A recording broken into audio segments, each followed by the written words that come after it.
gimana kabarnya?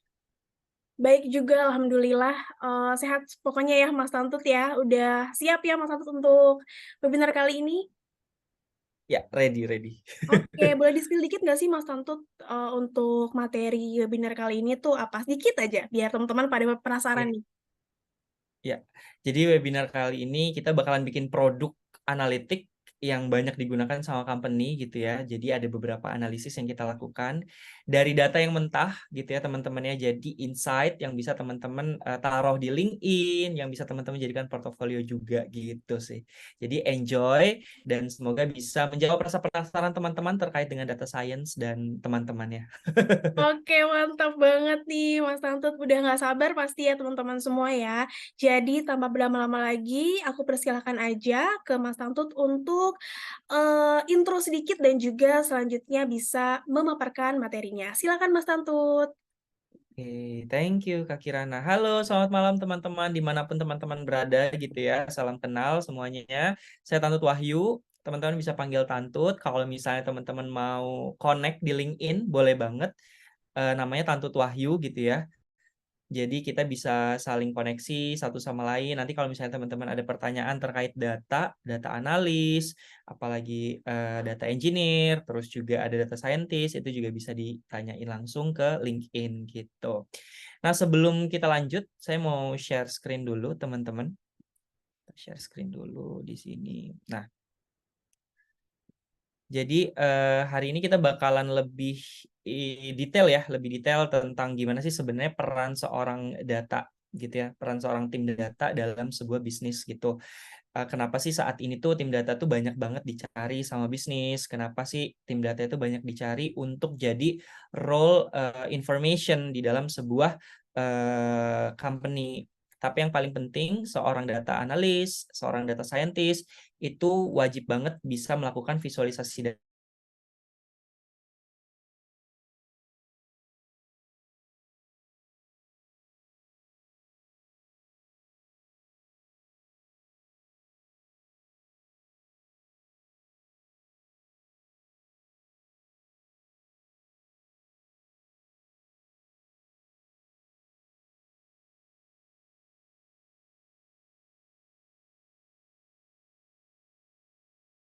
company di Indonesia gitu. Nah,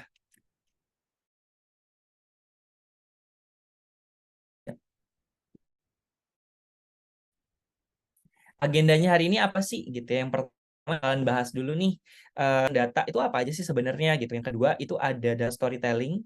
Sebenarnya ketika teman-teman memunculkan grafik, apakah itu sudah sebagai storytelling?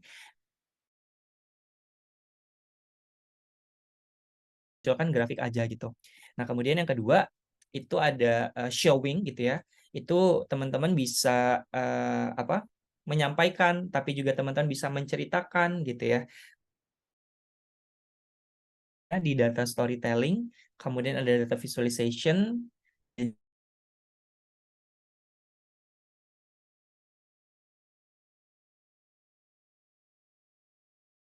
tadinya gitu. Nah, semoga nggak ini ya, semoga nggak ngelak-ngelak karena musim hujan teman nanti bisa lebih.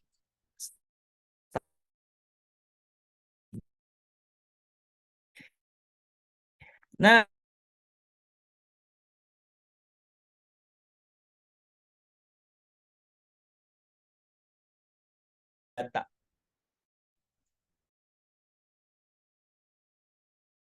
data tuh banyak banget gitu teman-teman. Kalau misalnya itu di sini tuh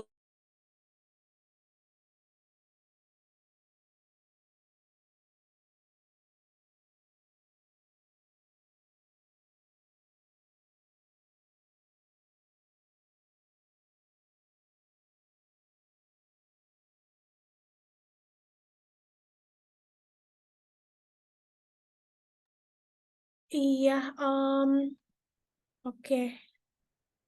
Agak nge-lag tadi mungkin karena musim hujan juga ya. Jadi, koneksinya agak slow. Mas Tantut, aman? Sudah bisa dilanjut lagi? ya aman, Kak. Udah Oke. clear ya Sudah ini sudah. ya. Sekarang udah nggak nge-lag lagi. Ya silakan Mas Tantut. Ya, oke. Oke.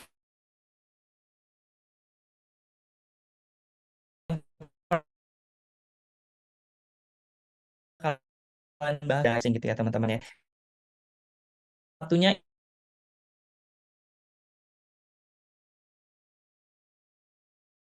nah di data collection ini teman-teman itu ngumpulin nih internal dan eksternal gitu ya teman-teman ya. Data internal tuh kayak misalnya teman-teman melakukan transaksi ke apa aplikasi gitu ya, apa transaksi gitu ya, transaksi.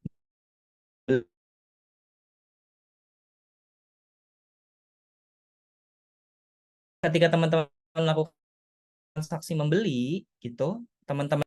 Nah, setiap proses mengembangkan data. Nah, data-data itulah yang disebut sebagai data internal gitu.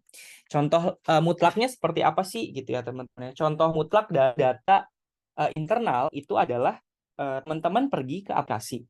Terus teman-teman scroll down, terus scroll up, cari barangnya gitu ya. Nah, setiap teman-teman melakukan scrolling, sebenarnya teman-teman itu sudah menyumbangkan data ke dalam sistem. Nah, kalau misalnya teman-teman mau beli, teman-teman kan harus nambahin barangnya ke keranjang gitu ya, teman-teman ya. Nah, ketika nambahin barangnya ke keranjang, sebenarnya teman-teman itu menambahkan data gitu, menambahkan data di dalam sistem database-nya. Sehingga kalau misalnya teman-teman beli itu barang, terus barangnya nyampe, udah gitu teman-teman melakukan review gitu ya.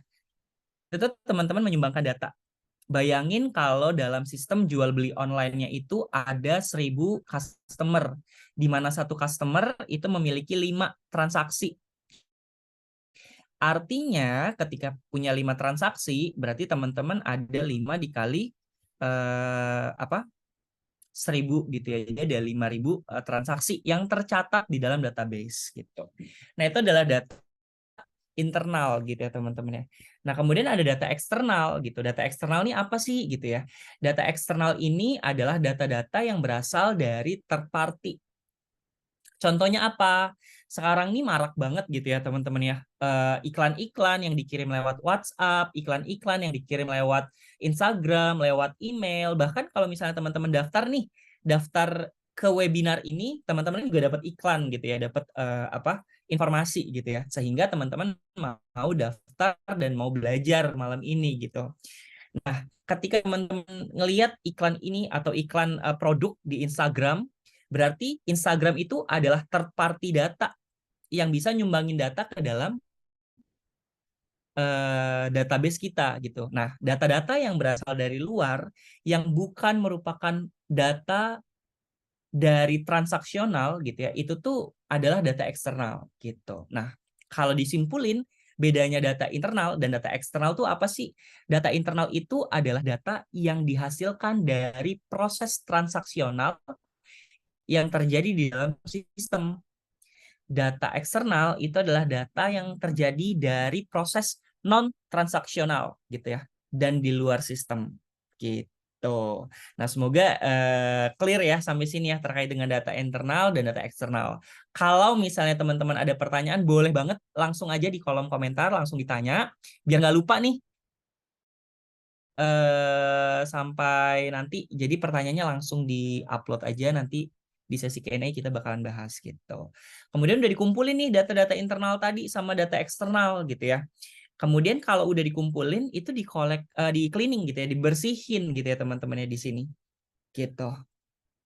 Nah, dibersihin ini itu distandarisasi. Misalnya nih ada customer atau ada pelanggan A, ada pelanggan B gitu ya. Pelanggan A ini mengisi namanya dengan gelar gitu ya teman-teman ya. Sementara pelanggan B cuman mengisi namanya tanpa gelar. Misalnya namanya adalah Tantut Wahyu. Yang pelanggan A ngisinya Tantut Wahyu sama gelarnya. Yang pelanggan B itu ngisinya Tantut Wahyu aja. Nah, ketika teman-teman melakukan data cleaning, gelarnya si Tantut Wahyu yang pelanggan A tadi itu harus dihilangkan. Kenapa? Karena akan muncul standarisasi nama bahwa nama-nama customer yang ada itu adalah nama-nama customer yang tidak memiliki gelar gitu. Kemudian yang kedua, standarisasinya atau pembersihannya apa sih yang dilakukan dari nomor telepon. Nah, kita kan nomor telepon ini kadang ada yang nulis +62, kadang ada yang nulis 08 gitu ya teman-teman ya. Nah, ketika teman-teman semua melakukan penulisan nih +62 dan 08, itu tuh akan dibersihin sama tim data gitu sehingga datanya yang muncul itu ya 08 gitu ya teman-teman ya atau +62. Memilih salah satu tanggal aja gitu. Kemudian yang ketiga ada eksplorasi data. Nah, bagian ini yang akan kita lakukan hari ini gitu ya teman-teman ya. Si eksplorasi data ini adalah tahapan di mana kita itu melihat secara utuh apa aja sih data,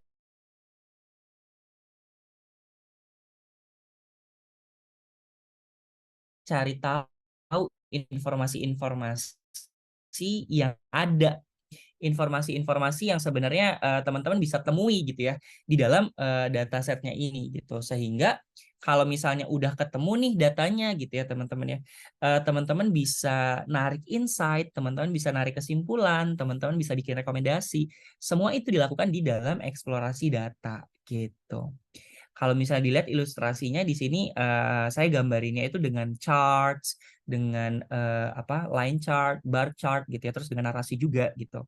Nah, jadi teman-teman semua bisa membuat ini gitu di dalam tahapan eksplorasi data gitu. Kemudian selanjutnya adalah pemodelan data gitu. Pemodelan data ini penerapan konsep statistik machine learning, kemudian riset operasi juga di dalam pemodelan data, sehingga kalau misalnya nanti datanya sudah dimodeling, akhirnya kita akan melakukan proses deployment. Apa yang sudah dimodelkan itu ditaruh di deployment. Contohnya gimana sih contoh nyatanya gitu ya. Kalau misalnya teman-teman nonton video on demand gitu ya, mungkin teman-teman udah nonton Gadis Kretek, terus dapat lagi rekomendasi gitu di bawahnya gitu ya teman-teman ya. Rekomendasi film yang mirip-mirip nih sama film Gadis Kretek tadi gitu. Sehingga ketika teman-teman dapat film itu sebenarnya itu adalah produk dari tim data gitu. Produk tim data untuk proses penerapan machine learning atau proses algoritma yang bisa mencari kemiripan antara satu film dan film yang lain gitu. Gitu ya teman-teman ya. Nah, semoga sampai di life cycle ini teman-teman bisa udah lebih clear terkait dengan tugas-tugas tim data gitu. Nah, kalau misalnya tadi nih tugas-tugas tim data kan banyak ya ternyata ya teman-teman ya. Ada dari ngumpulin data sampai ada deployment gitu ya. Nah, sebenarnya part-partnya itu ada gitu teman-teman. Nggak dikerjain satu orang gitu ya, tapi dikerjain sama banyak orang gitu. Kalau misalnya teman-teman perhatikan, ada kata data science. Kemudian kalau diperhatikan lagi, ada kata data scientist.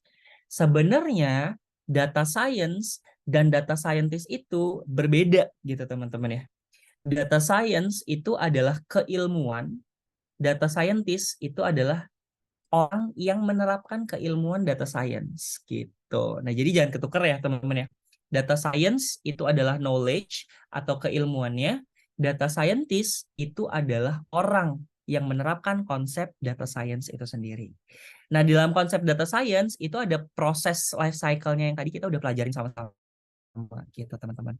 Nah, kalau ditanya di data science kan ada data engineer, ada data analis, ada data scientist gitu ya teman-teman ya. Nah, data engineer ini scope-nya atau kerjaannya apa aja sih gitu ya. Data engineer itu akan melakukan dua hal yang pertama. Nah, ini nih. Ini tugasnya data engineer nih. Mengkoleksi data mulai dari data internal dan data eksternal, kemudian mengcleaning data sampai datanya itu udah siap dipakai gitu ya teman-teman ya. Udah siap dipakai sama siapa? Sama seorang data analis yang porsinya itu mengerjakan eksplorasi data gitu. Nah, selanjutnya tim-tim ini itu akan melakukan pemodelan. Siapa yang melakukan pemodelan gitu ya? Yaitu machine learning engineer. Gitu. Nah, jadi gitu ya partisi-partisinya ya. Data engineer melakukan collection dan cleaning, data melakukan eksplorasi data, menemukan insight dari setiap historical data atau data-data yang udah ada di dalam database, dan scientist atau machine learning engineer akan melakukan pemodelan data sampai proses deployment. Gitu. Nah, semoga sampai sini clear, teman-teman. Kalau misalnya ada yang mau ditanyakan dan masih bingung, boleh banget langsung aja diketik di kolom komentar. Kita nanti akan bahas di sesi Q&A biar nggak lupa pertanyaannya. Gitu. Nah, kita lanjut dulu ya, teman-teman ya. Nah, setelah kita udah kenalan nih, kita udah kenalan sama kita udah kenalan sama proses life cycle-nya, kita udah kenalan sama orang-orangnya, terus kita mau kenalan lebih jauh nih sama profesi data analis, di mana data analis ini melakukan storytelling, gitu ya, storytelling terhadap apa-apa aja yang mau di ini ya, mau di present atau mau disampaikan atau mau dimunculkan insight-insightnya gitu ya. Setiap praktisi data pasti bekerja dengan insight gitu ya atau informasi gitu ya. Kalau misalnya nih teman-teman lagi ngobrol gitu ya sama bestinya gitu ya, teman-teman itu akan ngobrol hal-hal yang itu tuh informasi gitu teman-teman. Jadi seorang data analis itu gambarannya seperti itu, menyampaikan informasi kepada orang lain untuk memberikan nilai gitu ya, di mana informasinya itu adalah informasi yang valid. Nah, bedanya ketika teman-teman ngobrol dan teman-teman menyampaikan data. Kalau misalnya ngobrol, bisa aja itu adalah opini gitu ya. Tapi kalau menyampaikan data melalui storytelling, itu teman-teman benar-benar ini ya, benar-benar menyampaikan sesuatu yang punya value dilandaskan sama data gitu.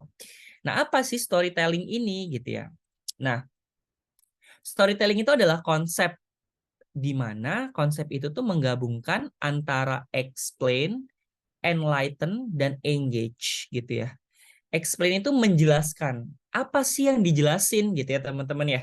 Yang dijelasin itu adalah narasinya. Yang dijelasin itu adalah datanya gitu ya teman-teman ya. Kemudian apa yang di-enlight? Yang di-enlight itu adalah data melalui visualisasi gitu. Kemudian yang ketiga itu adalah engage gitu ya. Apa sih yang di-engage? Yang di-engage adalah audiensnya gitu ya, atau orang-orang yang menikmati informasi dari data gitu. Yang di-engage ya berarti narasinya dan juga visualnya. Visual yang dibuat sangat menarik itu akan meng-engage orang-orang untuk menyimak gitu kan ya.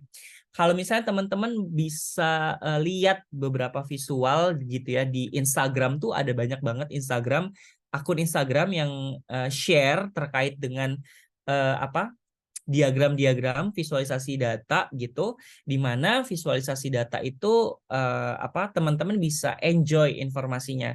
Contohnya kayak data to visual gitu ya, atau teman-teman buka informasi terkait katadata.id gitu ya, atau Instagram katadata gitu. Nah, di situ teman-teman bisa lihat visualisasi datanya. Dalam menyampaikan visualisasi data, teman-teman menggunakan 3 konsep ini. Yang pertama ada explain, menjelaskan apa sih yang terjadi gitu ya. Menjelaskan dengan data dan narasi. Yang kedua meng-enlight atau menampilkan sesuatu yang indah gitu ya dengan data dan visual gitu ya, dan meng-engage orang-orang dengan cara bernarasi dari visual yang sudah dibuat gitu. Nah, data, narasi, dan visual are the main components of effective data storytelling. Yang pertama, data storytelling itu akan memudahkan pemahaman data yang kompleks dengan menyajikan dalam bentuk yang mudah dicerna. Gitu. Yang kedua, mendukung pengambilan keputusan berbasis data dengan menyampaikan informasi penting secara efektif. Gitu. Yang ketiga, menarik perhatian dan mempertahankan minat audiens dengan menyampaikan informasi yang menarik. Kemudian teman-teman bisa lihat di sini ada ilustrasinya gitu ya teman-teman ya. Yang pertama ada ilustrasi terkait dengan showing dan juga terkait ilustrasi dengan storytelling gitu. Kalau showing aja, teman-teman tuh cuman memunculkan diagram aja gitu di sini nih. Nah, ini tuh showing gitu ya. Ya udah ngasih tahu aja nih diagramnya gitu. Kalau storytelling, teman-teman itu membuat diagram disertakan dengan serangkaian cerita. Cerita dari diagram yang sudah terjadi gitu. Nah, contohnya storytelling itu merupakan serangkaian proses menggabungkan fakta dan cerita untuk disampaikan kepada pengguna supaya mereka semakin tertarik dengan apa yang kita sampaikan gitu ya. Contohnya kayak gini nih. Orang-orang yang ada di ditampilin nih diagram showing. Kita nggak tahu nih favorite color-nya anak-anak itu dalam konteks apa ya gitu ya. Ini kan muncul muncul berbagai pertanyaan gitu ya teman-teman ya. Konteks favorite color-nya anak-anak itu dalam tema apa? Misalnya dalam tema baju atau dalam tema alat olahraga atau dalam tema misalnya apa? Makanan atau tas kayak gitu kan kita nggak tahu nih di sini gitu ya. Dia cuma nampilin favorite color untuk anak-anak gitu ya, bahwa yang paling tinggi adalah yellow gitu. Tapi kita juga nggak tahu nih sebanyak berapa sih yellow ini gitu ya teman-teman ya. Jadi kita nggak dapat informasi detail terkait dengan si diagram yang satu ini. Tapi kalau kita lihat diagram yang satu ini gitu ya, ini udah storytelling banget gitu teman-teman. Kita tuh bisa menyampaikan, not just showing, but give me the storytell of it gitu ya. Tapi kita minta juga nih storytellingnya. Di sini kita ngasih tahu apa yang terjadi gitu di data kita. Oh ternyata di tahun 2018 kita bisa tahu bahwa 63,5% orang-orang itu suka konten-konten yang visual gitu ya. Tapi di tahun 2019 meningkat nih kecintaan orang-orang yang suka konten visual sebesar 74%. Sehingga peningkatan yang terjadi itu adalah 10,5% untuk orang-orang yang suka konten visual dari 2018 sampai 2019 gitu. Nah, jadi kita tuh bisa menceritakan apa yang kita sajikan gitu sih teman-teman. Nah, sampai sini kalau misalnya ada yang mau ditanyakan boleh banget langsung di kolom komentar. Tapi kalau misalnya teman-teman udah jelas atau udah clear, teman-teman bisa lebih enjoy lagi belajarnya, mungkin minum-minum dulu gitu ya, atau mungkin makan snack sambil makan snack gitu ya. Jadi teman-teman bisa lebih menangkap lagi nih apa yang kita pelajari hari ini dan semoga bisa membantu teman-teman gitu. Nah, kita next dulu. Gimana sih step by step-nya gitu ya, teman-teman. Step by step storytelling itu seperti apa sih gitu. Yang pertama, kita ngerti dulu nih konteksnya. Misalnya nih, ada teman kita yang minta ceritain tentang gadis kretek gitu ya, yang lagi hits gitu ya. Nggak mungkin dong kita tiba-tiba cerita film lain gitu kan ya teman-teman ya. Yang kita ceritain ya pasti apa yang mereka minta, apa yang mereka mau gitu kan. Nah, begitupun dengan melakukan storytelling gitu teman-teman. Nah, dengan melakukan storytelling, teman-teman itu bisa tahu dulu nih, sebenarnya orang-orang itu pengennya tahu informasi apa sih gitu. Misalnya nanti nih ada atau udah lewat ya 11.11 gitu ya. Ada promosi 11.11 gitu ya. Baik itu di toko yang oranye, toko yang hijau, toko yang biru. Mereka melakukan promosi 11.11 gitu ya. Nah, sebagai orang yang suka banget belanja, orang yang punya bisnis, orang yang punya barang, itu beda point of view-nya gitu ya teman-teman ya. Misalnya saya nih orang yang punya bisnis, point of view saya sama orang yang suka belanja itu beda banget gitu. Point of view orang-orang yang suka belanja ya mungkin mereka butuh tahu promosinya gitu ya. Mereka butuh tahu informasi terkait dengan promo-promo yang ada sehingga mereka pengen beli terus, pengen beli lagi gitu ya. Dengan apa? Dengan promo-promo tadi gitu. Beda hanya dengan teman-teman menempatkan diri sebagai orang yang punya bisnis gitu. Nah, itu it's different gitu ya teman-teman ya.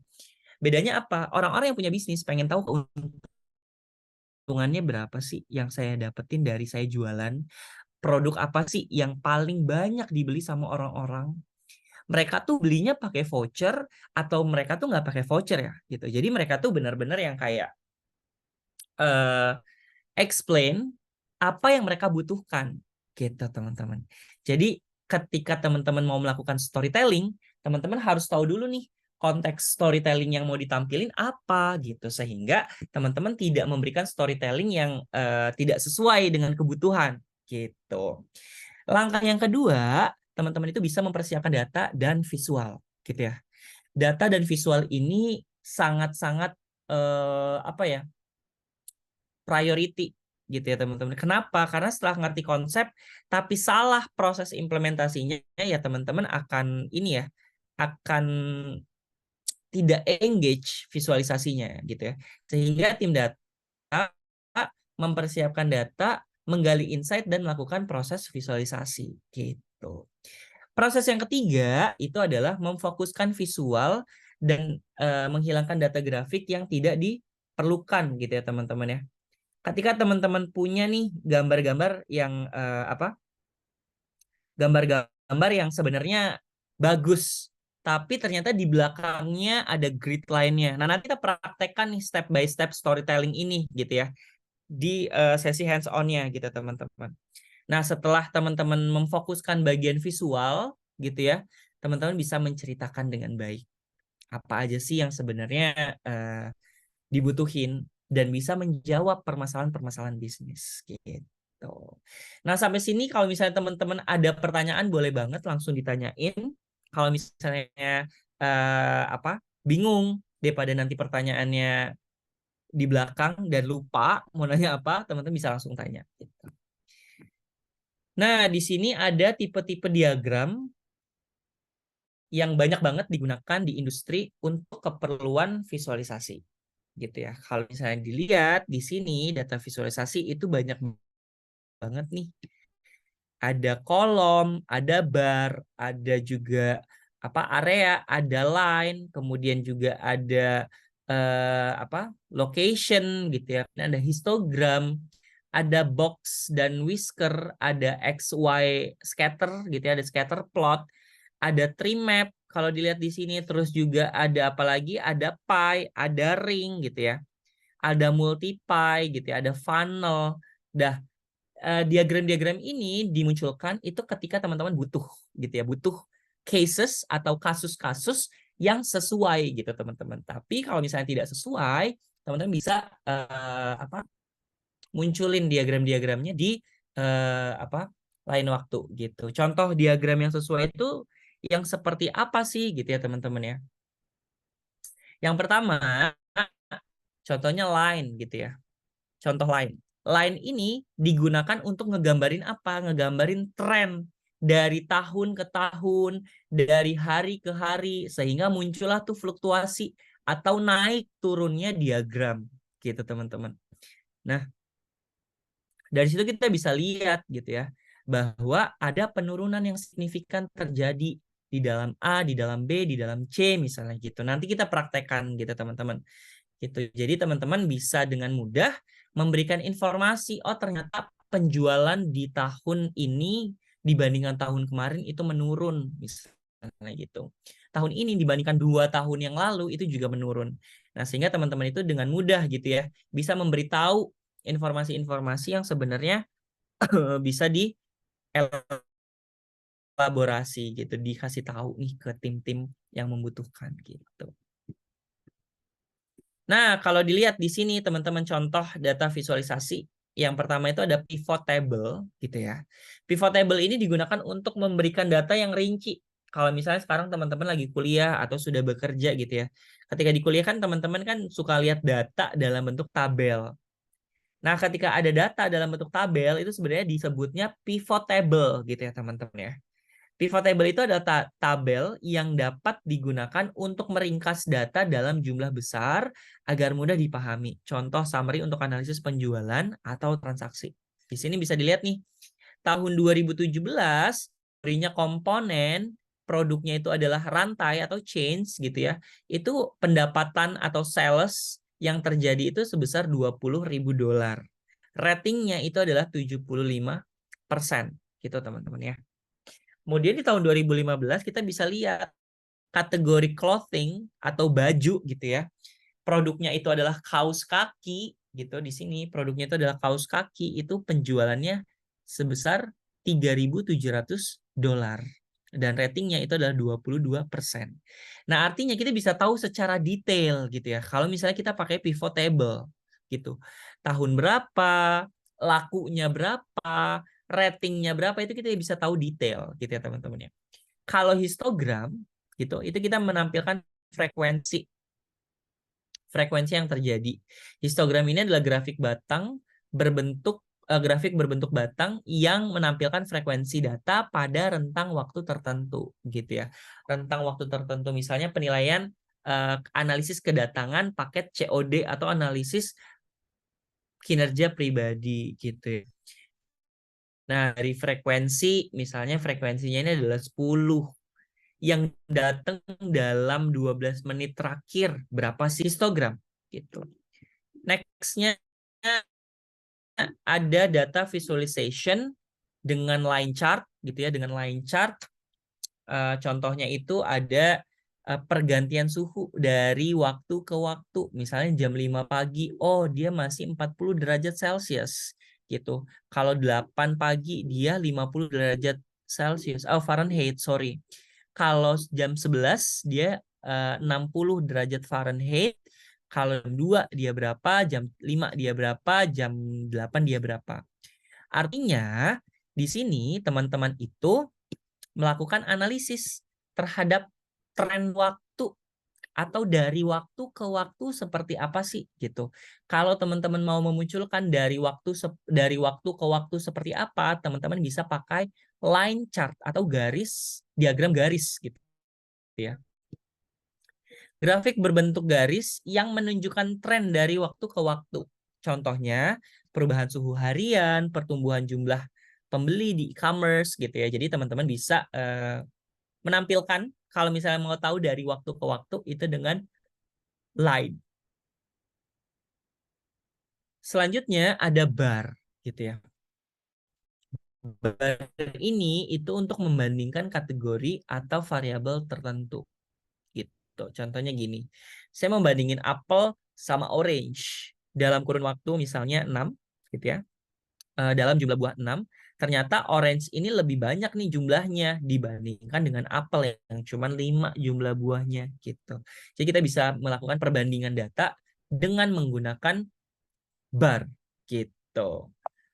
Nah, kalau misalnya ada yang mau ditanyain boleh banget teman-teman sebelum lupa pertanyaannya gitu ya. Kemudian Oh. ada pie chart. Ya. Iya, Mas Anto nanti kalau misalkan, ada waktu untuk break ini kita udah ada beberapa pertanyaan di kolom chat. Jadi, info aja ya Mas Anto kalau misalkan sudah bisa masuk ke sesi hands on-nya. Ya. Nah, ini nanti setelah ini kita mau hands on mungkin break dulu kali ya kayak biar fresh dulu ya. Boleh boleh boleh banget. Biar Ya. refresh dulu ya, karena materinya kan isinya daging semua nih teman-teman, Iya. padat banget. Jadi biar kita slow dulu. Iya. Oke, Kak. Nah, selanjutnya ada data visualization yang ketiga, kita bisa pakai pie chart gitu ya atau diagram bulat terus dibagi-bagi. Nah, ini adalah modifikasi dari pie chart gitu ya.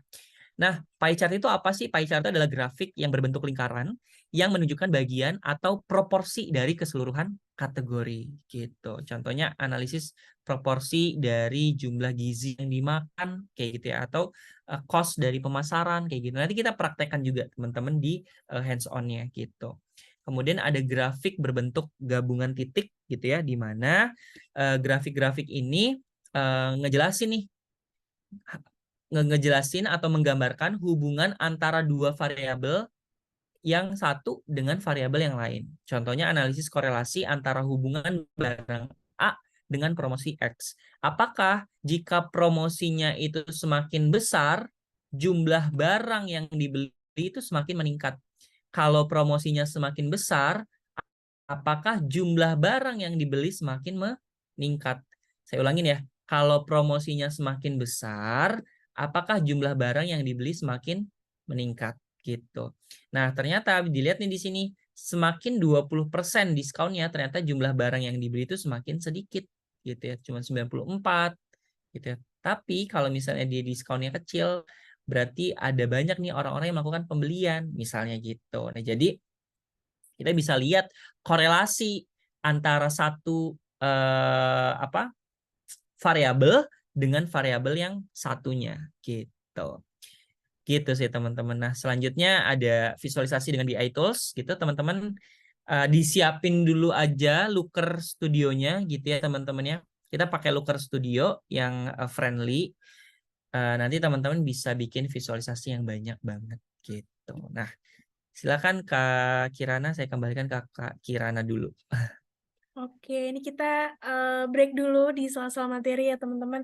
Ini sudah ada 2 pertanyaan yang diajukan sama Kak Arya dan Kak Diko. Kita mulai dari Kak Arya dulu ya. Mungkin Kak Arya mau bertanya langsung nih ke Mas Tantut, silakan on mic kalau memang ingin bertanya langsung, dan on cam juga kalau bisa Mas Arya. Silakan.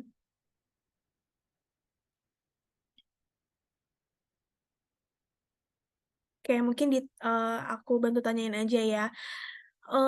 Kak Arya bertanya nih, materinya apakah masih berkaitan dengan ilmu komputer? Oke, mungkin Mas Tantut boleh menjawab, silakan.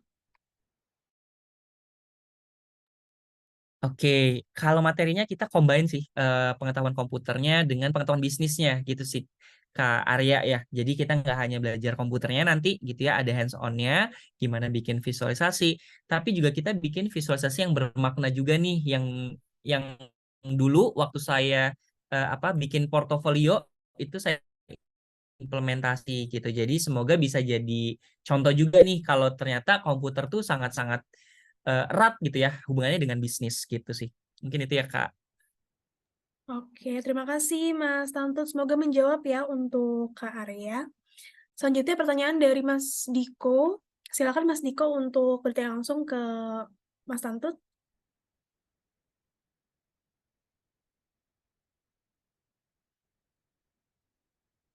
Oke, ini kayaknya mungkin lagi sambil berkegiatan mungkin ya, jadi Iya. nggak bisa untuk open mic, nggak apa-apa. Oke, aku wakilin aja. Kak, izin bertanya, dalam pekerjaan data science atau data analis itu dominan lebih sering menggunakan apa ya? Apakah memakai bahasa pemrograman, contohnya Python yang relevan untuk data analis, ataupun menggunakan MATLAB, Kak?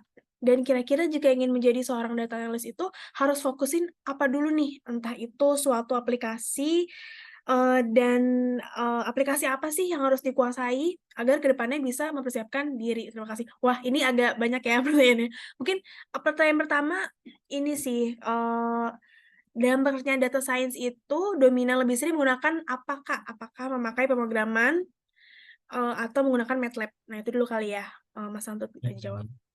Ya, kebanyakan data analis kalau misalnya teman-teman perhatikan juga ya di beberapa portofolio, mungkin di Medium atau mungkin di LinkedIn gitu ya. Mungkin teman-teman juga udah cari tahu juga nih portal-portal job untuk cari requirement-nya. Nah, di situ tuh benar-benar Python adalah salah satu tools yang powerful untuk dipakai oleh seorang data analis, data scientist kayak gitu ya. Jadi teman-teman bisa banget nih pelajarin dengan Python gitu ya. Apakah menggunakan MATLAB? Nah, mungkin di beberapa company yang pernah saya bekerja di situ gitu ya teman-teman ya, itu saya nggak pernah pakai MATLAB gitu ya, tapi benar-benar full Python untuk ngolah data terus juga visualisasi gitu. Gitu sih. Mungkin Oke. Mas Diko bisa pelajarin juga nih Python-nya sampai benar-benar apa ya mengolah data terus juga hasilin dengan Python gitu. Jadi benar-benar experience in Python-nya gitu. Oke, terus pertanyaan lanjutan dari Mas Diko nih, kalau untuk kalau baru-baru join atau baru-baru masuk ke dunia data science, itu harus fokusin apa dulu nih? Apakah itu aplikasi tertentu atau apa? Silakan Mas Tantut. Oke, nah kalau misalnya teman-teman semua ingin jadi seorang data analis, amin gitu ya. Hopefully kita bisa ketemu jadi satu tim gitu industri dan bisa kerja bareng. Tapi teman-teman harus pelajarin juga nih untuk mempersiapkan diri teman-teman itu. Yang pertama tadi ya, Python karena biar gimana data yang kita olah itu bukan data yang sedikit gitu teman-teman ya. Sehingga tools untuk mengimplementasikan Python kayak misalnya Anaconda, Google Colab, atau Jupyter Notebook itu juga teman-teman harus bisa kuasai juga. Dan yang kedua tools visualisasi. Mungkin saat ini kita belajar nih visualisasinya pakai Studio, tapi visualisasi kan ada banyak. Ada Tableau, ada Amazon QuickSight, ada juga QlikView gitu ya, ada juga Power BI gitu ya. Tapi memang ada beberapa catatan nih dari beberapa tools visualisasi ini. Contohnya kayak Power BI. Power BI itu tidak bisa dipakai ketika teman-teman semua pakai MacBook gitu ya. Jadi benar-benar harus selektif juga gitu ya. Saran saya, teman-teman bisa belajarin yang sangat general dan sangat friendly. Salah satunya Looker, Tableau, kayak gitu sih. Jadi teman-teman bisa lebih apa ya, tidak membebani nih nanti kalau misalnya teman-teman eh, kerjanya misalnya pakai MacBook gitu ya, ternyata nggak bisa nih pakai Power BI kayak gitu sih. Jadi mungkin bisa juga dilihat taktik-taktik seperti itu. Kemudian yang ketiga itu adalah Excel. Excel itu adalah salah satu tools yang sangat berguna juga nih untuk tim data, mengolah data juga. Kalau misalnya datanya kecil dan butuh datanya itu dalam waktu yang cepat gitu, sehingga teman-teman juga bisa pelajarin Excel. Tapi biar banyak tools yang teman-teman pelajarin, teman-teman tuh hal katalit saya gitu ya, itu tuh nggak hanya splendid di technical, tapi juga splendid di business understanding gitu. Orang data tuh kerjanya sama tim-tim bisnis gitu ya untuk ngasih insight, untuk ngasih rekomendasi gitu ya. Sehingga kita juga butuh tahu bisnisnya gitu. Tidak hanya tahu secara tools, tapi juga secara bisnis insight gitu. Mungkin itu sih Kak. Oke, itu dia tadi jawaban dari Mas Tanto, semoga menjawab ya, Mas Diko. Terima kasih juga Mas Diko atas pertanyaannya. Oke, terima kasih kata Mas Diko.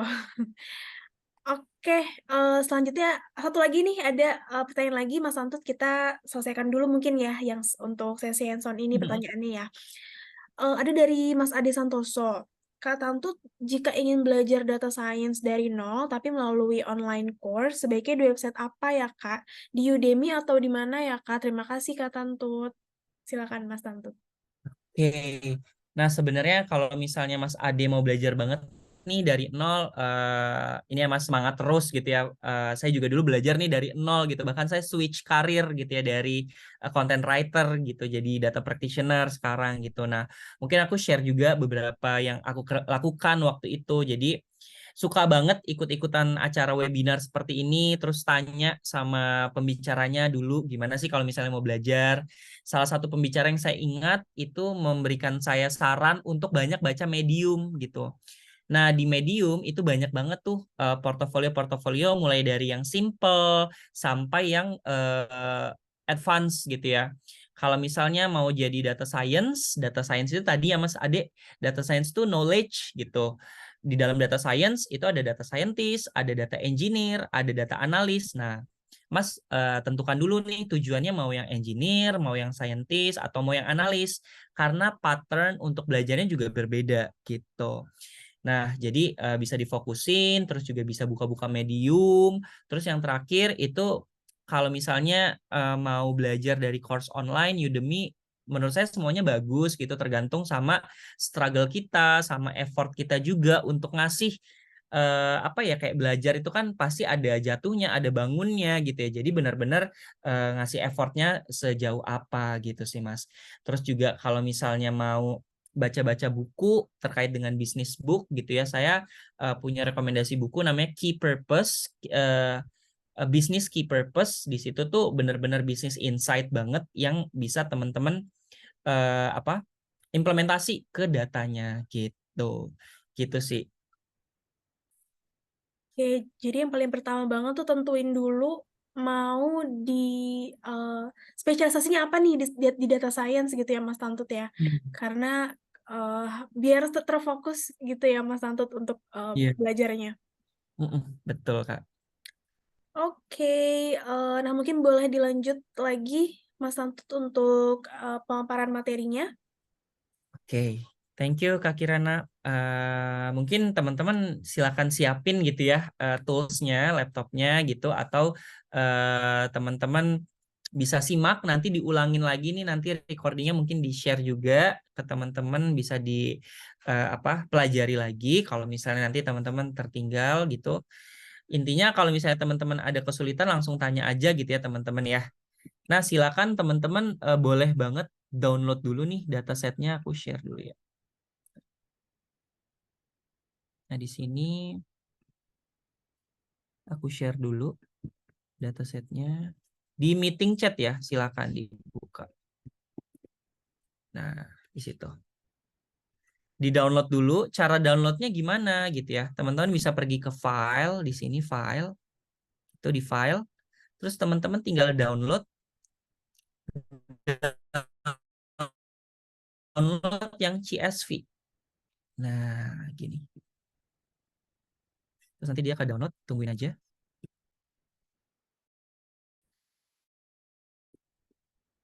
Ke file, terus ke download, terus download yang CSV. Nah, gini ya. Ini file, download yang CSV. Gini. Gitu. Oke, saya tungguin sampai 19.51 ya untuk download filenya. Yuk, teman-teman. Udah?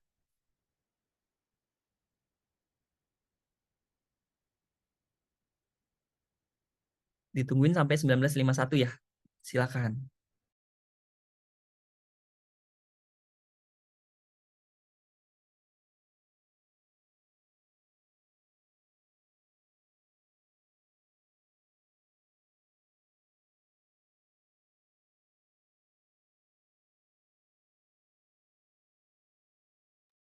Kalau teman-teman sudah download, boleh banget bilang done ya di meeting chat ya teman-temannya, biar bisa sama nih speednya belajarnya gitu.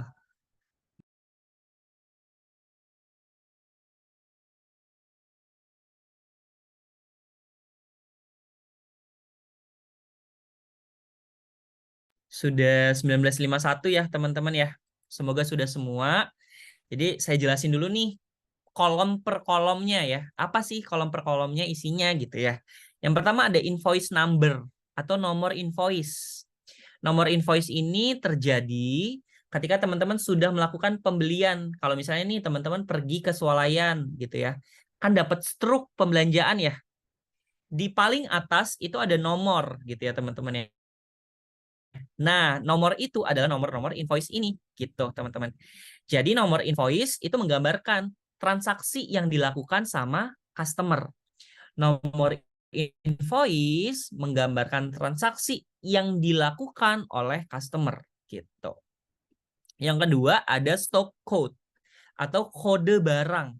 Kalau misalnya teman-teman belanja, terus belanja itu di belakangnya itu ada garis hitam yang di-scan sama kasirnya gitu ya. Terus muncul tuh deskripsi barangnya. Nah, stock code ini itu adalah nilai yang disimpan di dalam barcode di belakang produknya biasanya gitu ya. Di mana barcode ini menyimpan barang gitu, menyimpan nama barangnya apa sih gitu. Gitu ya. Jadi stock code ini adalah kode barang, description ini adalah nama barang gitu. Kemudian ada quantity. Quantity ini apa? Quantity ini jumlah barang yang sudah dibeli. Gitu ya teman-teman ya. Jumlah barang yang sudah dibeli. Kalau invoice date itu kapan belinya gitu ya. Barang si doormat ini tuh dibelinya tuh kapan sih? Oh, tanggal 5 bulan 5 2011 gitu ya. Kemudian ada invoice month. Invoice month ini apa? Invoice month ini adalah tanggal bulan pembelian. Kayak misalnya di sini bulan 5, berarti bulan 5 itu bulan Mei ya, gitu ya teman-teman ya. Kemudian ada unit price. Unit price ini apa? Harga satuan barang. Kalau misalnya teman-teman ke swalayan, lihat ada di rak-raknya gitu ya, ada warna kuning biasanya gitu ya. Di warna kuning itu ada harganya gitu teman-teman. Nah, harganya itu teman-teman simpen di sini di unit price. Satu harga doormat home suite home blue itu adalah $7,95 gitu. Kemudian ada customer ID. Customer ID ini siapa sih yang melakukan pembelian atau siapa sih yang melakukan transaksi gitu ya teman-teman ya. Nah, kemudian ada country atau negara gitu ya. Negara ini adalah negara yang customer-nya itu berasal dari negara mana gitu ya teman-teman ya. Kemudian ada source. Source ini kayak yang tadi tuh iklan. Saya dapat iklan dari Instagram, makanya saya beli si Charlotte Bag Suki Design ini. Saya dapat iklan dari Google Ads. Saya beli nih small marshmallow pink bowl gitu ya. Saya dapat iklan dari FB, dari Facebook. Saya beli nih Red X pun gitu. Nah, sampai sini semoga jelas ya kolom-kolom per kolomnya gitu ya teman-teman ya. Nah, jadi untuk apa sih kita ngerti? Nah, biar tadi tuh yang kita ngerti nih konteksnya. Oh, konteksnya itu kolomnya isinya ini gitu. Oke, next kita langsung akses Looker Studio gitu di sini. Nah, kalian bisa akses nih Looker Studionya di sini ya. Langsung ketik aja Looker Studio. Terus teman-teman bisa blank report. Nah, di sini. Nah, silakan ditungguin sampai 19.56. Silakan akses Looker Studio sampai tampilannya seperti ini. Silakan teman-teman ditungguin sampai 19.56 ya. Kalau sudah, boleh banget bilang dan.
Sorry.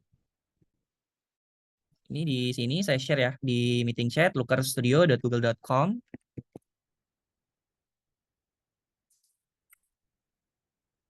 Di sini tidak ada yang ketinggalan. Sudah? Nah, kalau sudah, kita perhatikan nih teman-teman di sini. Ada banyak banget koneksi. Data yang bisa dikoneksikan tuh banyak banget. Maksudnya koneksi data tuh apa sih? Data yang bisa kita import gitu ya. Ada dari Looker-nya sendiri, ada dari Google Analytics-nya, ada dari Google Ads, ada dari Google Sheets gitu ya. Ada BigQuery gitu ya. Tapi kita mau coba nih tuh, dari file upload dari file-file yang udah teman-teman download tadi nih di sini. Dataset, data visualization, tag learning gitu ya. Nah, di sini kita bisa ke file upload di sini ya. Silakan diklik, klik. Nah, terus teman-teman tinggal klik to upload files gitu di sini. Nah, terus tinggal cari filenya di download yang teman-teman udah download tadi.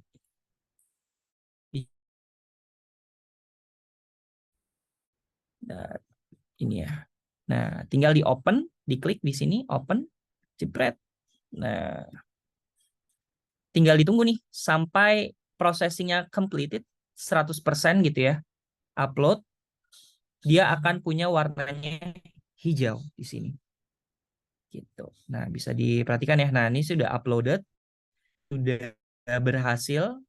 Ditungguin sampai 19.59 teman-teman untuk bisa upload. Silakan teman-teman. Kalau ada yang ketinggalan, ada yang bingung, boleh banget tanya ya teman-teman ya. Silakan teman-teman.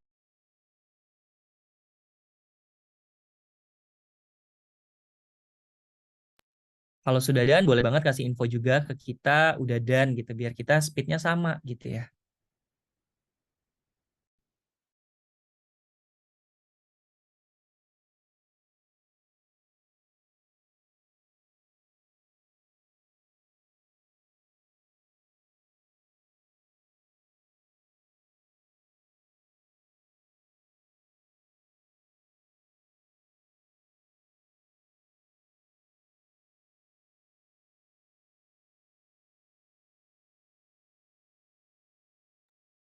Sudah teman-teman, ada yang ketinggalan?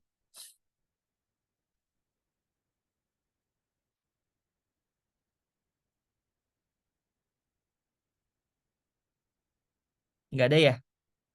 Sudah semua? Tapi belum ada yang bilang dan sih. Ya Kak, sudah. Oke.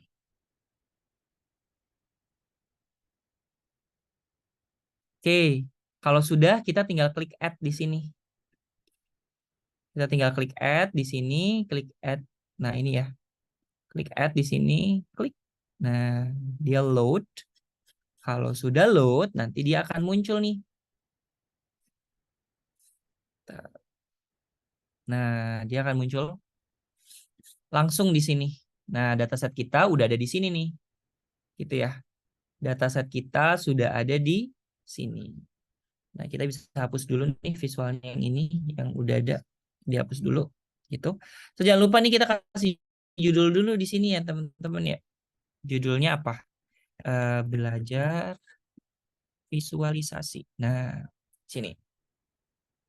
Kalau dilihat di dalam visualisasi ini gitu ya, teman-teman ada file, ada edit ini yang menu biasa gitu ya, teman-teman ya.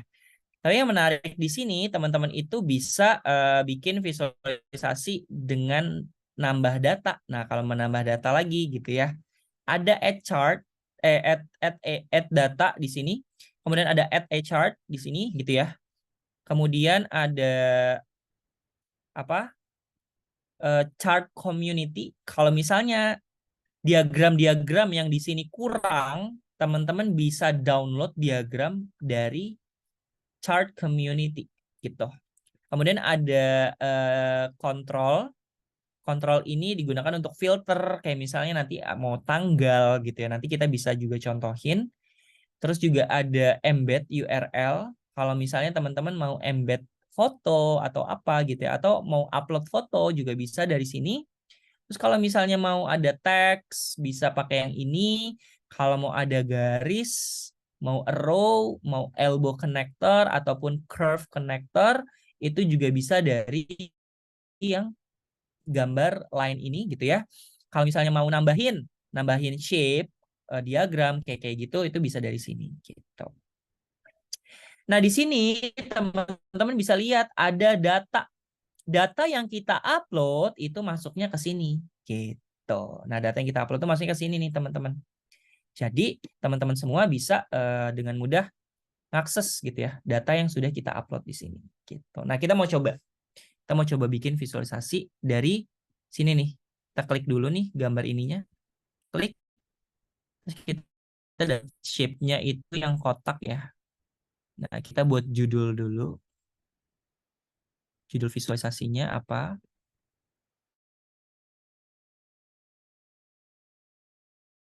Warna, misalnya warnanya mau warna coklat gini. Nah, di sini kita bisa tambahin teks.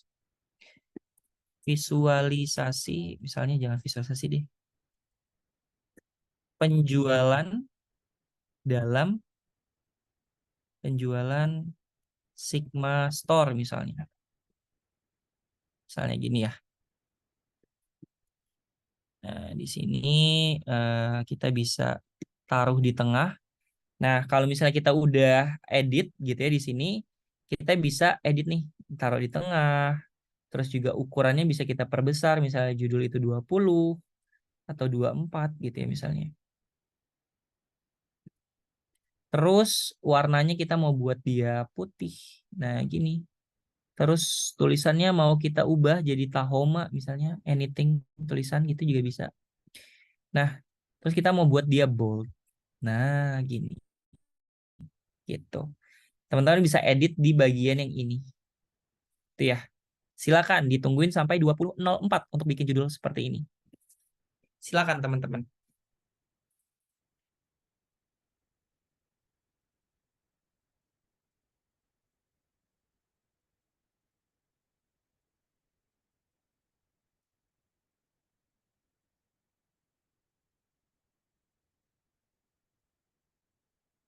Oke. Sudah 04. Semoga sudah ya teman-teman ya. Nah, kemudian kita mau buat apa ya? Metrik pengukuran. Nah, orang data tuh bikinnya tuh metrik-metrik pengukuran gitu ya teman-teman ya. Yang pertama, kita tambahin lagi nih shape-nya di sini. Ini misal di sini ya. Kita tambahin shape di sini. Nah, gini. Terus kalau misalnya nih teman-teman, kok ini agak tajam banget ya pinggir-pinggirannya ya gitu ya. Itu teman-teman bisa ubah ketajamannya misalnya jadi 5 gitu ya. Nah, dia agak ini ya, agak tumpul jadinya ya. Dia tidak runcing lagi di sini agak tumpul gitu. Nah, ini udah bisa teman-teman coba pakai gitu. Nah, mungkin diperkecil gini. Nah, silakan dibuat dulu shape-nya.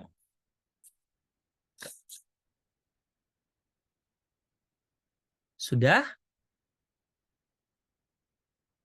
Kalau sudah, saya mau coba nambahin chart gitu ya di sini ya. Di add chart di sini. Terus kita bisa pakai yang scorecard dulu nih. Yang scorecard ini kita taruh sini. Nah, jebret. Nah, gini. Terus kita mau tahu jumlah order. Misalnya total ordernya berapa sih gitu ya. Di sini kita bisa buat total order. Mana total order itu dari invoice number gitu ya. Kita taruh di metrik. Nah, ini. Metrik itu adalah semua hal yang teman-teman mau melakukan perhitungan gitu ya. Perhitungannya mau dilakukan, teman-teman taruh di metrik. Kenapa taruh di metrik? Karena ketika teman-teman taruh di metrik, nih, yang di sini yang di gambar pensil, ini kita klik pensilnya. Nah, di sini teman-teman punya dua pilihan, mau di count gitu ya, atau mau di count distinct gitu ya. Karena kita mau tahu total order tanpa duplikasi gitu ya. Maksudnya ya kalau misalnya satu customer beli A nomor ordernya terus juga nomor ordernya A, ya berarti kehitungnya satu dong. Kita nggak mungkin ngitung itu sebagai dua gitu ya. Kita ngitungnya sebagai satu gitu ya. Nah, di sini teman-teman bisa ganti nih invoice number-nya, itu bisa teman-teman ganti. Nah, tinggal diklik pensilnya terus ditulis total order gitu. Nah, gini, silakan. Saya mau edit, nggak mau kosongan gini, gitu ya. Apapun kalau misalnya teman-teman mau melakukan edit, teman-teman bisa pergi ke style. Nah, ke style ke sini. Ke style, teman-teman bisa buat ini jadi di tengah. Nah, ini juga jadi tengah gitu. Terus saya mau tulisannya Tahoma misalnya. Ini terus background di belakangnya misalnya mau warna hijau atau mau warna apa ya yang bagus ya? Ini. Nah, misalnya gini. Gitu. Ini total order nih udah dapet gitu ya teman-teman ya. Terus saya mau tahu nih total customer. Teman-teman kalau misalnya pakai Windows, teman-teman bisa langsung Control D gitu. Kalau pakai Mac OS juga bisa pakai Control D atau Command C terus Command V gitu. Nah, gitu. Jadi nggak bikin dari awal lagi, kita tinggal tumpuk aja udah gitu. Silakan ditungguin sampai 20.09 teman-teman. Silakan.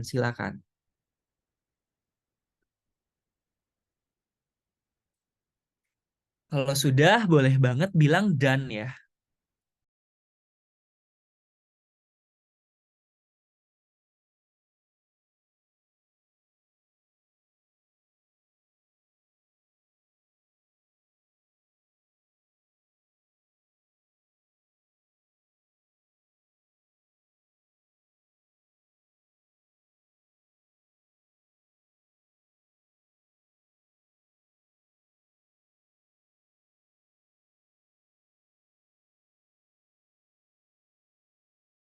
Oke. Diko Rizky. Wah, ini keren nih. Udah. Dan yang lain gimana teman-teman? Semoga dan ya. Udah 20.09. Kita lanjut. Nah, kalau udah ada total order, kita mau tahu nih total customer yang melakukan pembelian itu berapa sih? Kita taruh aja di sini. Jepret. Nah, karena di sini sum, nggak mungkin dong total customer-nya 3 juta, tapi yang beli 192 gitu ya. Ini kan nggak logik gitu ya teman-teman ya. Teman-teman bisa ubah sum-nya. Nah, ini sum-nya. Nah, ini kan ada sum nih. Sum gitu ya. Kita ubah perhitungannya karena kita pengen tahu secara unik gitu ya.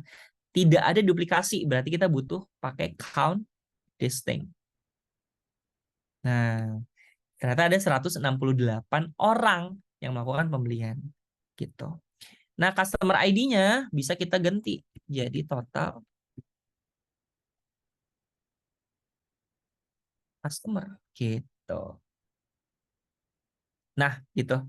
Dari total order sebanyak 900, total order yang terjadi sebanyak 192 order, ternyata order ini dilakukan sama 168 customer gitu. Silakan dibuat dulu teman-teman.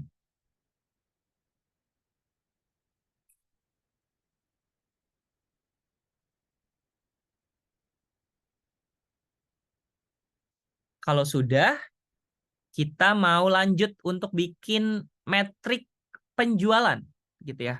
Di sini ada add field gitu ya teman-teman ya. Nah, di sini ada add field gitu. Bisa diklik add field-nya. Nah, di sini kita bikin kolom pendapatan. Nah, pendapatan itu apa tadi? Unit price dikali dengan apa?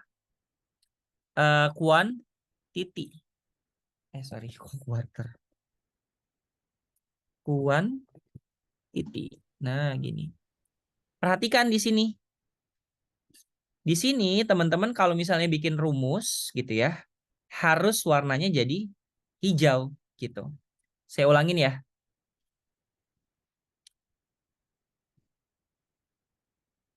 Saya ulangin.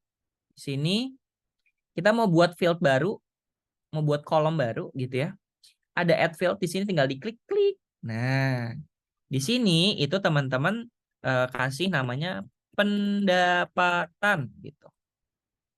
Pendapatan ini rumusnya apa? Pendapatan ini rumusnya adalah quantity atau unit price dulu boleh dikali quantity. Quarter lagi. Quantity. Nah, gini. Pastikan ininya jadi hijau kalau buat rumus apapun gitu ya. Tinggal di save, udah ke update gitu ya, calculated field, save, terus ini sudah ke update, kemudian klik done. Nah, gini. Maka akan muncul nih di sini pendapatan gitu ya, teman-teman ya. Nah, di sini muncul nih pendapatan. Kita kontrol D lagi. Nah, gini.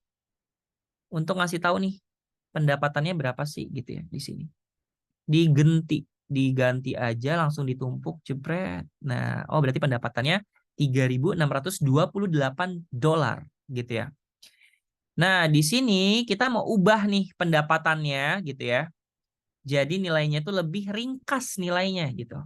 Kita pakai yang di sini, kita ke style. Kalau teman-teman mau ngedit desainnya, desain diagramnya, itu teman-teman pergilah ke style gitu ya di sini ya. Pergi ke style, di sini ada compact number, tinggal diklik, cepret. Nah, dia jadi seperti ini. Jadi pendapatan yang terjadi adalah 3,6 ribu dolar. $3.600 gitu ya. Nah, di sini teman-teman bisa tambahin judul. Sini ya, tambahin judul.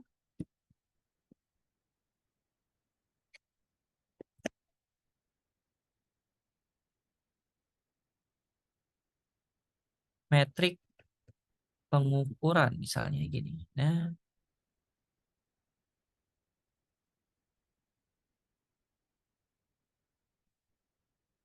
di sini terus tinggal diganti tulisannya misalnya maunya tahomat. Nah, ukurannya maunya 16 misalnya. Nah, gini. Gini, jadi deh. Silakan ditungguin sampai 20 14. Nah, udah jadi nih, udah agak kelihatan bentuknya gitu ya.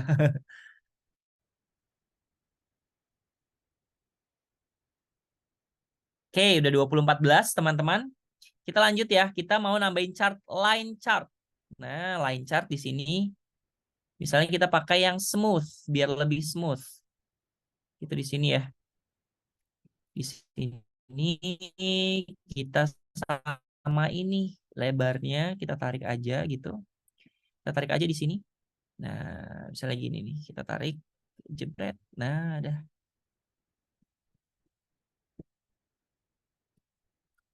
Nah, di sini ada dimensi. Dimensi itu adalah sumbu X gitu ya. Ini sumbu Y gitu ya. Sumbu X-nya itu adalah dimensi dan sumbu Y itu adalah nilai metriknya. Saya pengen tahu nih tren pendapatan per bulan. Berarti kalau misalnya pendapatan, metriknya ya udah kita tumpuk dengan pendapatan jebret. Nah, di sini. Nah, gini. Tapi kok kayaknya kalau per bulan ini nggak ngasih tahu kita per bulan ya. Justru ini harian gitu ya. Silakan teman-teman buat dulu diagram pendapatan diubah, yang ini invoice gitu. Silakan ditungguin. Kalau misalnya udah, boleh banget bilang done. Silakan teman-teman.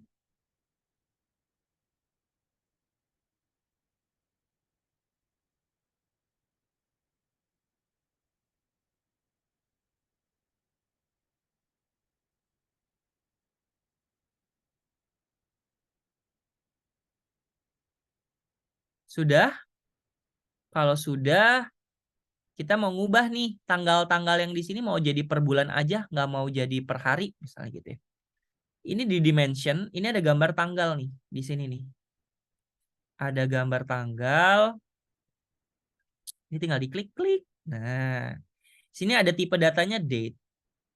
Kita klik tipe datanya, date and time-nya kita buka, terus kita pilih yang year month. Nah, gini. Jadilah dia diagram per bulan gitu. Oke, sudah. Kalau sudah, saya mau mendesain. Kalau teman-teman mau mendesain apapun, pergilah ke style. Jebret style di sini. Gitu. Terus teman-teman mau munculin poin-poinnya nih, yang titik-titiknya ini mau saya munculin dong gitu ya. Pergilah ke show point di sini nih. Jepret. Nah, saya mau munculin angka-angkanya di atas-atasnya. Pergilah ke show data labels. Jepret. Nah, gitu. Kalau sudah, kita nggak mau nih ngelihat garis-garis di belakang biar clean. Nah, berarti teman-teman pergilah ke style lagi, terus ke grid. Nah, di sini ada grid, dibuang gridnya, transparan. Nah, udah jadi. Ini. Nah, gini nih. Jadilah dia tren pendapatan selama per bulan. Tren pendapatan selama per bulan. Gitu. Kita kasihlah judulnya ya, jangan lupa.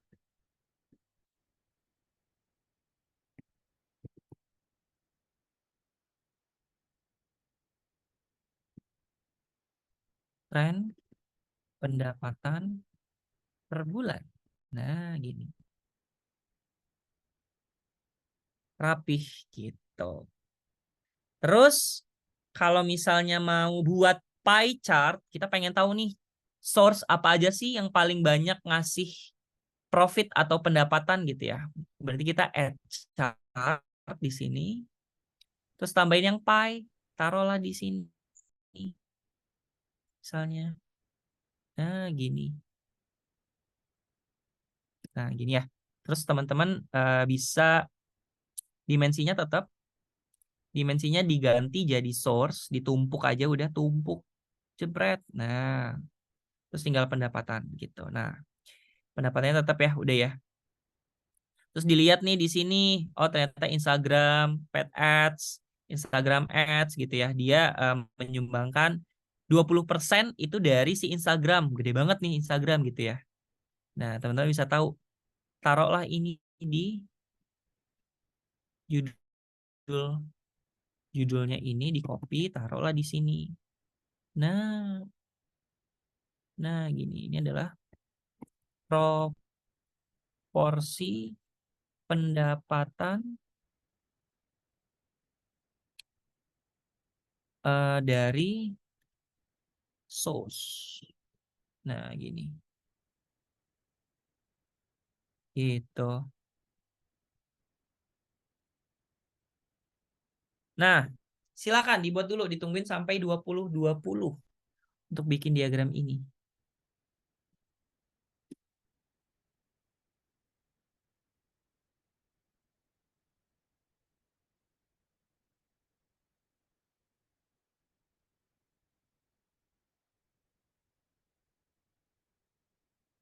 Oke, kalau ada yang bingung silakan tanya ya teman-teman ya.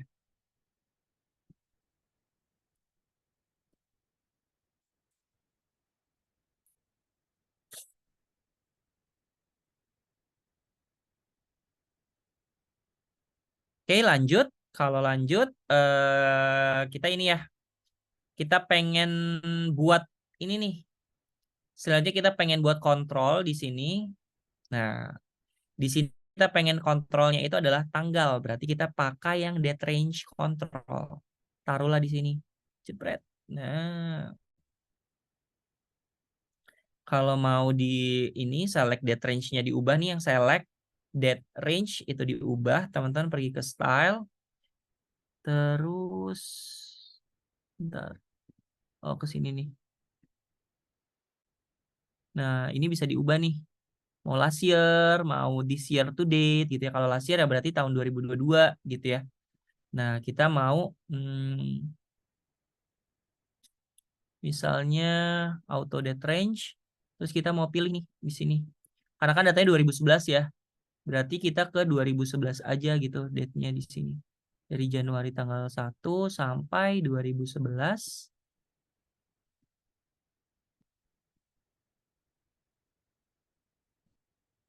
Gini, Desember tanggal 31.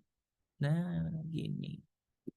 Kita bisa main ini nih. Dari Januari berarti kita mau ke Februari. Sama mau ke November. Nah, udah gerak ya. Udah gerak ya teman-teman ya. Kalau misalnya saya mau dari Maret sampai Oktober misalnya. Nah, dia udah gerak ya. Ini juga Maret sampai ke Oktober gitu. Silakan dicobain teman-teman.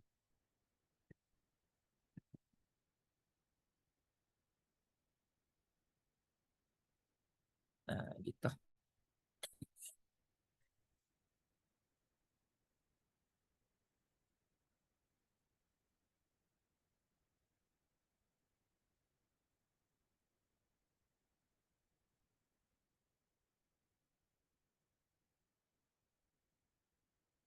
Kemudian diagram yang terakhir yang mau kita munculin itu jumlah proporsi yang tadi ya.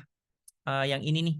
Kita mau bandingin produk satu dengan produk yang lain misalnya gitu ya. Kita bisa add chart gitu ya. Terus kita bisa pakai yang bar di sini.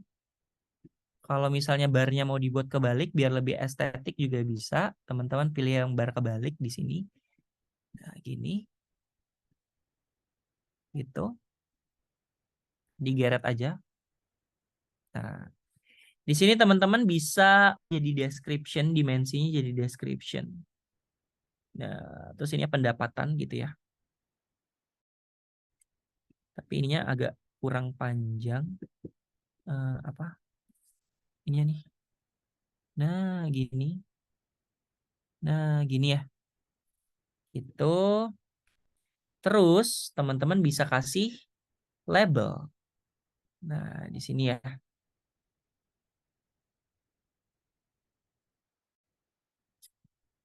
Nah, aksesnya dibuang dulu. Transparan biar clean. Gitu. Terus ditambahin label. Nah, gini. Gitu. Terus jangan lupa apanya, judulnya.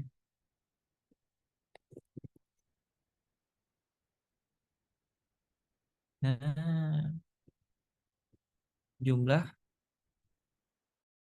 penjualan per barang. Gitu deh. Udah sih. Jadi teman-teman udah bisa bikin nih visualisasi gitu ya. Di sini kalau misalnya dijalanin, jalankah? Nah, jalan ya. Kalau di sini jalankah? Nah, jalan ya teman-teman ya. Berarti visualisasinya udah jalan gitu. Jadi teman-teman udah berhasil nih bikin visualisasi gitu. Di bulan Januari doang nih. Gitu sih. Sampai dimentokin aja. Nah, ini saya klik. Nah, dia akan ngasih tahu nih teman-teman. Oh, ternyata selama 1 tahun terjual 2. Tapi harganya mahal banget. Berarti harga satuannya adalah 155 ya. Gitu. 115 gitu ya. 165 gitu teman-teman ya. Di mana dia datanya dari paid ads sama ads. Terus dia terjual sebesar $330 gitu. Kalau mau ngembaliin, teman-teman tinggal reset. Nah, di sini. Nah, kalau mau di view, teman-teman bisa view. Nah, jadi deh. Selesai dashboardnya teman-teman. Gitu. Mungkin itu ya, teman-teman ya. Kalau misalnya masih ada yang mau ditanyain, masih ada yang mau didiskusiin, boleh banget teman-teman. Saya kembalikan dulu ke Kak Kirana. Silakan Kak Kirana. Oke, wah sangat padat dan jelas dan sangat berkualitas ya materi hari ini teman-teman ya. Jadi tadi kita sudah belajar dari mulai definisi data science itu apa dan ternyata beda ya data science dan juga data scientist itu ternyata beda gitu kan artinya. Terus juga tadi kita sudah belajar tentang apa itu data visualization, tools yang dapat digunakan, hingga tadi di akhir ada demo juga tentang apa namanya aplikasi Looker.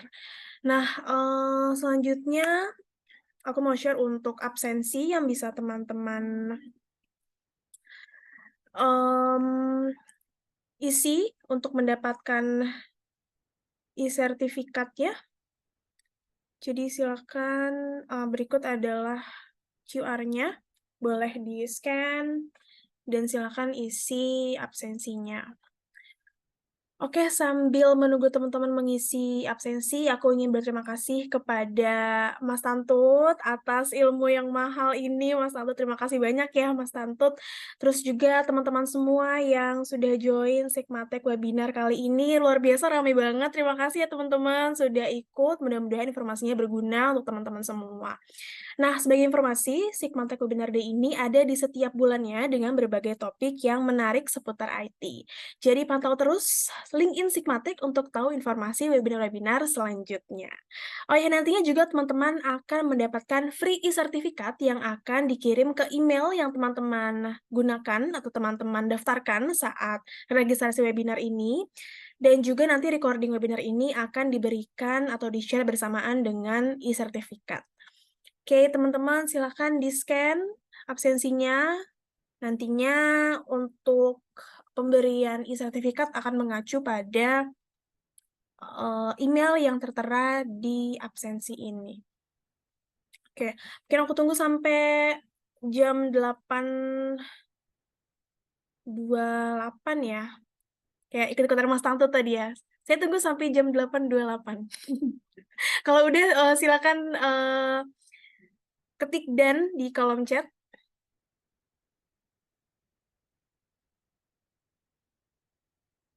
Oke, jadi fun fact Mas Tantut adalah karir switcher ya, Mas Tantut ya dari copywriter ya, copywriter ke data scientist. Itu boleh ceritain nggak sih Mas Tantut alasannya kenapa switch-nya tuh ke data scientist? Biar kita semua tahu nih insight dari Mas Tantut.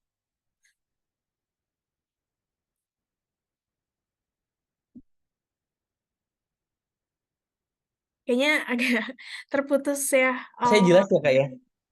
Putus. Halo? Halo. Oke, udah ada suaranya. Iya boleh, Mas Tantut di-share dong. Pengen tahu nih alasannya apa sih Mas Tantut?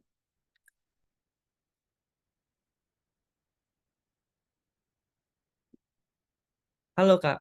Halo, Ya,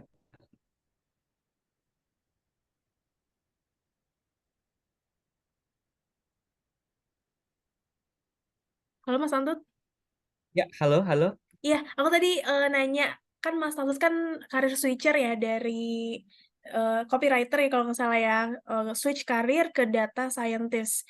Aku kepo aja sih, dan mungkin teman-teman di sini juga kepo Mm-mm. gitu. Apa sih alasan Mas Tantut untuk switch karir ke bidang data science? Oke, Ada kalau alasannya? switch ke data science tuh karena by accident waktu itu Kak. Jadi mau nggak mau harus ngoding dan akhirnya belajar codingnya itu tentang data gitu. Karena yang nggak terlalu ribet kayak bikin apps, kayak bikin sistem kayak gitu ya. Jadi saya belajar tuh coding untuk data. Akhirnya ketika ikut-ikut bootcamp, ikut-ikut seminar kayak gini tuh benar-benar ngebuka gitu ya. Oh, ternyata data tuh sangat dibutuhkan bahkan sampai hari ini tuh kan Kak. Jadi ya udah akhirnya memfokuskan diri belajar data, memfokuskan diri belajar bisnisnya juga, ikut-ikut belajar juga sama mentor-mentor yang udah ngajarin juga gitu. Akhirnya ya udah jadilah data scientist saat ini gitu. Hmm. Tapi ketemunya by accident sih karena belajar ngoding gitu. Oh iya iya, kadang yang by accident itu justru malah ngasih kita peluang yang lebih baik ya, Mas Iya, Tantut ya. betul. Iya. Oke itu teman-teman ya. Jadi itulah kenapa alasan mungkin bukan Mas Tantut aja, orang-orang itu eh, pilih karir di bidang data science mungkin salah satunya sama seperti apa yang Mas Tantut jelaskan tadi. Oke, sudah ya teman-teman sudah absen semua. Selanjutnya kita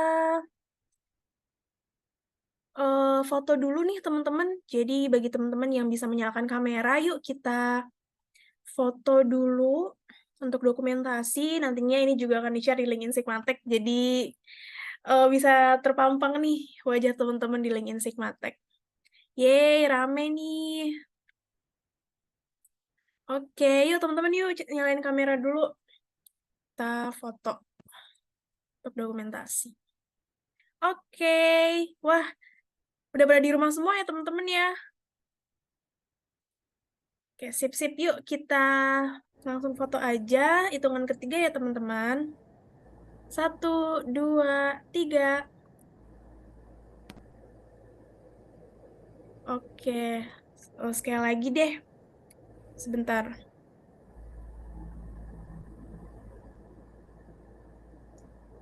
Sekali lagi ya. Satu, dua, tiga. Sip. Terima kasih teman-teman sekali lagi sudah mengikuti Sigmatek webinar kali ini. Terima kasih juga Mas Tantut. Jadi sampai ketemu lagi di webinar Sigmatek selanjutnya. Sampai jumpa. Selamat malam dan selamat beristirahat. Terima kasih, Kak. Terima kasih semua. Thank you teman-teman. Sampai jumpa.